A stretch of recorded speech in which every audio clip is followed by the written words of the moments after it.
yan, labas at saka sa loob. Kuya, itong nag-ano rin pala talaga. Ano yung basic? Ay, bahay din po ito. Yung taas. Ito, pinanggalingan din po ng ano.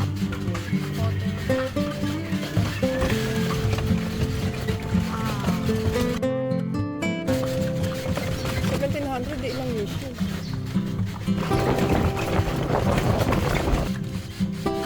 Wala, yun ang nahanap ko nga eh.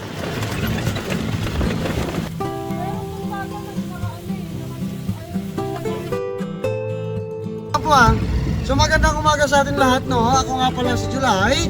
Ako yung magiging tanging gabay sa paglalakbay ngayong umaga. Ito, naging kombinasyon sa dagat kung saan nagsalubong yung kalat at tabang.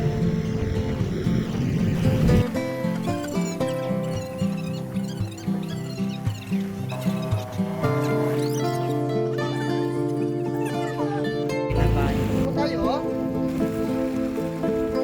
Sa harapan natin, yung tatlong bahay, si Nicole,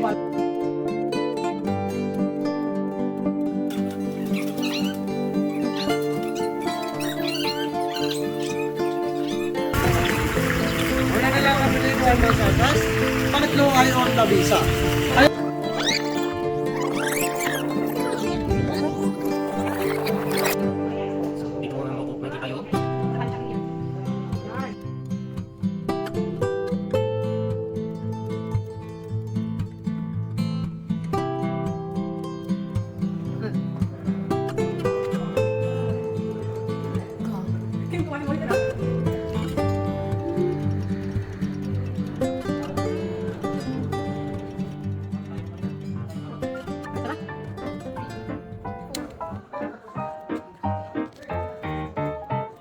Wow, ang dito.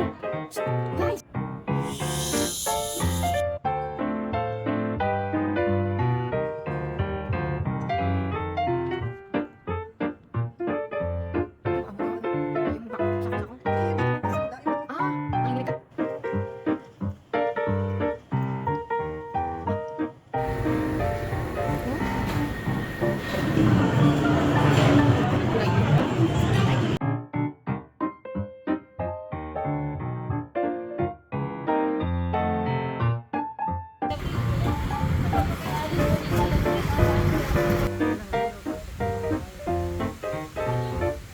And then in front of that po, diba, ito nga daw po yung pinakamalaki at pinaka-interpop lang po yung flush ng cameras po sa loob. At the same time po, Lamig ah.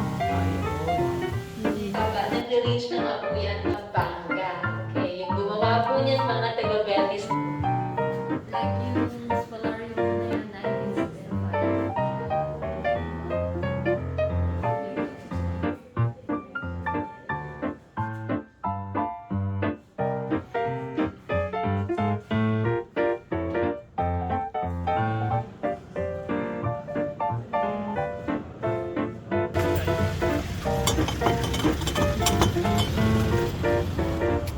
Pamilya na nakatira sa lugar ninyo. Originally, yung bahay po meron po siyang underground tunnel. Ano na sinabi? To use the volado po this way, ayan, dito po tayo sa Acuzar, including po yung mga syempre yung pinaka-familiar mga guests. Inside po, you have to put your charcoals, and then at the top of your clothes, you have to put a banana leaf para madulas po siya at the same time mabango.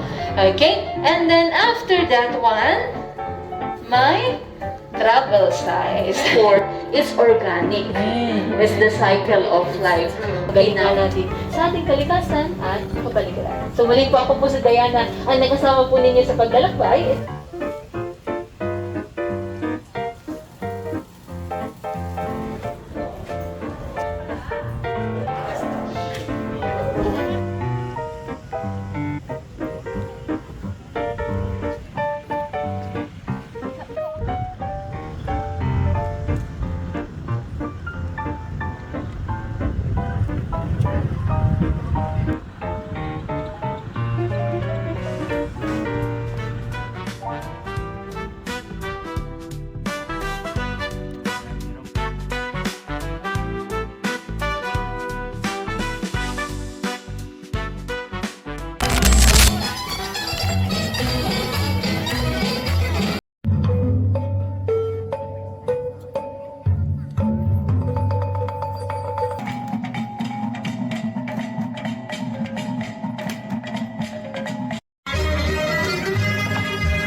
dikit, yung lalaki.